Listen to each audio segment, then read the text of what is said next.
पे 3.2 के दो क्वेश्चन हैं, क्वेश्चन नंबर 21 और क्वेश्चन नंबर क्या है 22।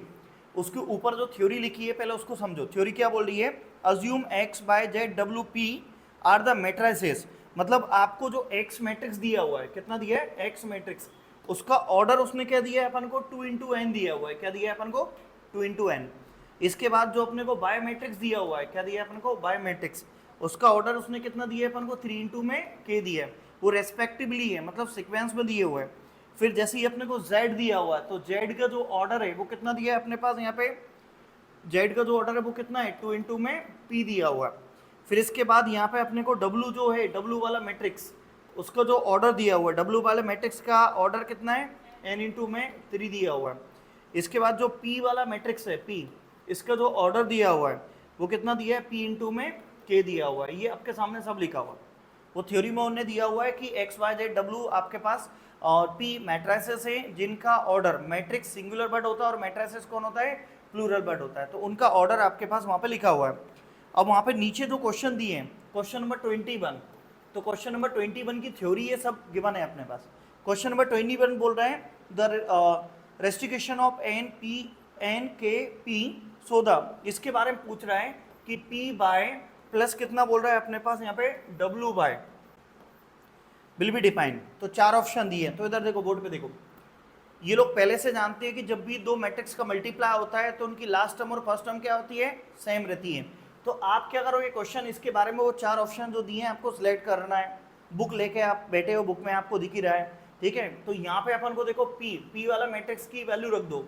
पी वाला मैट्रिक्स का आपको ऑर्डर कितना दिया है पी इंटू की दी है। क्या दिया है अपन को पी इंटू के। इधर समझो अभी पहले फिर लिख लेना। यहाँ पे बाय वाला जो मैट्रिक्स दिया है तो बाय वाले मैट्रिक्स की आपको ऑर्डर कितना गिवन है 3 इंटू में के प्लस का।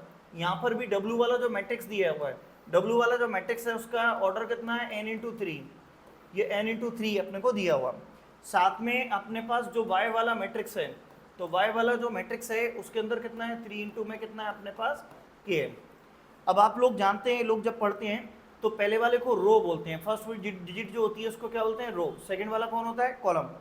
तो मल्टीप्लाई उन्हीं मैट्रिक्स का हो सकता है जिसमें फर्स्ट वाले की रो, मैं इसको दूसरे कलर से लिख देता हूँ, फर्स्ट वाले की रो और सेकंड वाले का क्या होना चाहिए कॉलम, मतलब इसकी रो और इसकी कॉलम क्या होना चाहिए सेम होना चाहिए, तो ही मल्टीप्लाई हो पाता है, अदरवाइज मल्टीप्लाई नहीं हो पाएगा। तो इस बात से ये पता चलता है कि k इक्वल टू किसके हो जाएगा 3k। इससे पता चला कि k की वैल्यू क्या आ जाएगी अपनी 3। अच्छा दूसरी चीज, जब मल्टीप्लाई होके मतलब जो मल्टीप्लाई होगा p बाय, तो वो नया मैट्रिक्स कौन सा बनेगा p इंटू बाय का बनेगा। उसका ऑर्डर कौन होता है ये p इंटू में k वाला, तो यहाँ से p इंटू क्या हो जाएगा k। अब सेम टू सेम यहाँ पे देखो, सेम इसके अंदर भी, इसके अंदर ये रो है और दूसरा वाला कौन है कॉलम, तो इससे पता चल रहा है कि 3 इक्वल टू 3 है, तो वो तो दिया हुआ है उसकी कोई जरूरत ही नहीं है। अब यहाँ से अपने पास कितना है WY मैट्रिक्स बन रहा है, तो n इंटू में कितना है अपने पास k है। अब आप एक चीज देखो, दो मैट्रिक्स को जब प्लस करते हो तो दोनों का ऑर्डर, इससे पता चल गया कि k की वैल्यू क्या आ रही है 3 आ रही है ऊपर वाले से। दूसरी चीज, यहाँ पे अपने को जब दो मैट्रिक्स को प्लस करते हैं, ऐड करते हैं, सब्ट्रैक्ट करते हैं, तो दोनों की साइज ऑर्डर क्या होता है सेम होता है। तो यहाँ पे मतलब ये p इंटू के और यहाँ पे कौन है n इंटू के, तो इसका मतलब है ये फर्स्ट वाली टर्म जो है ना, फर्स्ट वाली टर्म जो है वो किसके इक्वल होगी फर्स्ट के, मतलब ये p इक्वल होगा किसके n के, p इक्वल होगा किसके n के, और यहाँ पे k इक्वल होगा किसके k के। तो k इक्वल टू k लिख के करना ही क्या है अपन को, तो अपन को दो चीजें हैं, एक तो ऊपर से पता चल गया था कि k इक्वल टू 3 है और p इक्वल टू कितना है अपना n है। तो इसका आप ऑप्शन देख पा रहे हैं कौन सा आंसर आ रहा है अपना ए वाला आंसर आ रहा है। एक बार वो समझे क्वेश्चन क्या बोल रहा है। जो बच्चे पहले से पढ़ रहे हैं उनको अच्छे से पता होगा, जो बच्चे अभी नहीं पढ़ रहे हैं वो न्यू टॉपिक जब स्टार्ट होगा तो आपको सब चीज़ें क्लियर हो जाएंगी। इसके अंदर क्या बोला गया है कि आपके पास x y z w p matrices given हैं, उस मैट्रिक्स में आपको ऑर्डर दिए 2 into N, 3 into K, 2 into P, N into 3, p into K, ये अपने को ऑर्डर गिवन है। दूसरी चीज अपने को P W into Y W दिया हुआ है, तो इसके अंदर अपन ने पी बाय डब्ल्यू बाय इनके ऑर्डर रख दिए। तो यहाँ पे अपन देखें, आप लोग जानते हैं कि जब दो मैट्रिक्स का मल्टीप्लाई होता है तो पहले वाले की कॉलम दूसरे वाले के क्या सेम होना चाहिए रो, तो ये सेम होना चाहिए। जैसे आप लोगों को मैंने बताया था कि इसकी आखिरी वाली टर्म उसकी फर्स्ट वाली टर्म, तो इससे पता चल गया कि के की वैल्यू क्या हो गई 3, और जो मल्टीप्लाई होता है उससे कौन सा मैट्रिक्स बनेगा, p इंटू में के का मल्टी मैट्रिक्स बनेगा। और यहाँ पर भी 3 इक्वल टू 3 है, पर 3 इक्वल टू 3 लिख के करना क्या है अपन को, तो अपन यहाँ पे n इक्वल टू किसके बना, के। जब दो मैट्रिक्स को प्लस करते हैं, ऐड करते हैं या सब्ट्रैक्ट करते हैं, तो दोनों की साइज क्या होती है, सेम होती है। तो आप यहाँ पे देख पा रहे हैं, तो इनके अंदर मतलब p इक्वल टू किसके, n के, और k इक्वल टू के, तो p इक्वल टू n और k इक्वल टू 3, तो आंसर कितना आ गया अपना a वाला। अभी लिख लेना, कहीं जा नहीं रहा है। अब एक और क्वेश्चन 22 वाला क्वेश्चन अगर अपन देखें, तो इसके अंदर जो 22 वाला क्वेश्चन है उसको भी पहले समझ लो। क्वेश्चन नंबर जो 22 है आपके पास, इसमें क्वेश्चन में उन्होंने लिख दिया n इक्वल टू किसके दिया हुआ है, अपने p के। ये क्वेश्चन लिखने से ज़्यादा समझने पर ज़्यादा ध्यान दो, क्योंकि MCQ टाइप का क्वेश्चन है। Then order of the matrix, वो ऑर्डर ऑफ मैट्रिक्स पूछ रहा है किसका, 7x माइनस का 5z का। तो ये n इक्वल टू p दे रखा और ऑर्डर ऑफ मैट्रिक्स आपसे फाइंड करने को बोल रहा है, और वहाँ आपके पास 4 ऑप्शन लिखे हुए हैं।